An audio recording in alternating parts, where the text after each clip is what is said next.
Tell me again, honey. Sherry smiles as I take her hand, and she begins to speak quietly.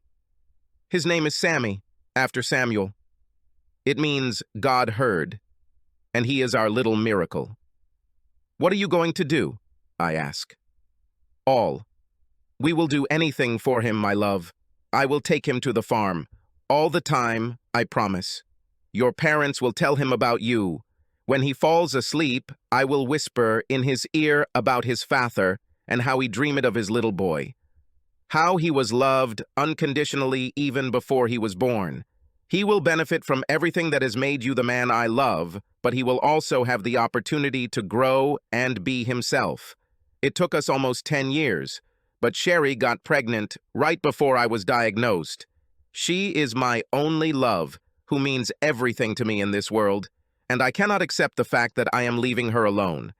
Maybe things wouldn't be so bad if we had never met in the first place.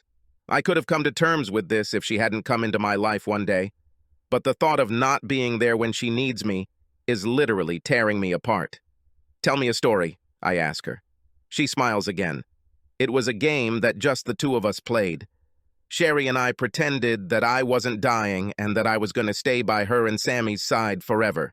Each time she made up a short story about one day in our lives, just for the three of us. And now my wife began her story. We are tired. It was a very long day. The drive back from the farm was long, but Sammy slept the whole way. Inhaling this clean country air and enjoying the sight of horses, that's what delighted him. We put him to bed in his crib, but he asks us to tell him a story. I picked up Winnie the Pooh to read the story of the 100 Acre Wood. No, he says. I want, Dad. I smile and hand you the book. Sitting next to me, you read a story to Sammy, our little boy with your eyes. This is an old, tattered copy of the book we grabbed from your parents' house, the same one they read to you when you were a child. Does he say anything? I ask. Nothing. Nothing yet. He just reaches out his hand and grabs yours, listening to your voice and slowly falling asleep. His eyes slowly close and his head tilts to the side. When we hear his slight snoring, we get up. You lean over and kiss his forehead, and I take your hand. We leave, walking lightly, but turn around at the door when he mutters something. We stop to listen to his sweet voice. What does he says? I ask. He quietly calls you, Daddy? You stop at the threshold. Yes, son, you say. He clutches the pillow tighter to himself and, half asleep, mutters that he loves you. I love you too, Sammy, you say tenderly in a low voice. Sitting up a little on my bed, I smile. What happens then? She squeezes my hand a little tighter. I'll take you back to our room. We make love. Every nerve in me trembles as I am torn between the desire for you to continue and the overwhelming love for the fact that how you are looking at me. You always just looked at me like that. My eyes close and I remember. I remember her infinitely loving look, her aroma, how wonderful her body felt under my hands. All this washed over me like a wave. Illness tempered my passions, but not my love for Sherry. For me, she is the whole universe. My little personal world is crumbling, but she and Sammy remain. Continue, I whisper to her. She tries to keep her feelings under control and her voice still sounds strong. You and I aren't as tired as Sammy, but it was still a busy day. We make love so tenderly and very slowly, stretching out every moment. You, without looking away, look into my eyes as we merge into a single whole.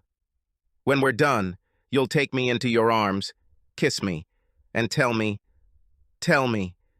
You whisper to me that we'll always be together. You, me, and Sammy. Her voice breaks. She begins to cry. Transparent tears escape from her eyelashes, dripping onto the sheet, and I barely rise to hug her. In this world and the next, I will always love you, honey. Always. Her crying subsides and she clings desperately to me as I use the strength of her hug to stay upright on the bed. We are left alone in silence, surrounded by happy memories and my hopes for her future with our son. The minutes pass unnoticed, and I enjoy her warmth and love. Still clinging to her, I lie down again. Stay here with me, my love, a little longer. Let me hug you. I put my hand on her stomach and feel little Sammy fidgeting and moving, as if he knows it's his father's hand reaching out to him. Raising my other hand to Sherry's cheek, I wipe away a creeping tear with my thumb and kiss her on the warm back of her head, with such a familiar smell of hair. "Go to sleep, my love," I whisper. "You and I have tomorrow morning, and a few more days." Subscribe to our channel so that your second chaff doesn't cheat on you, and go ahead and listen to the next story, because this story is nothing compared to the next one. If you're under 18, don't even think about listening to the next one.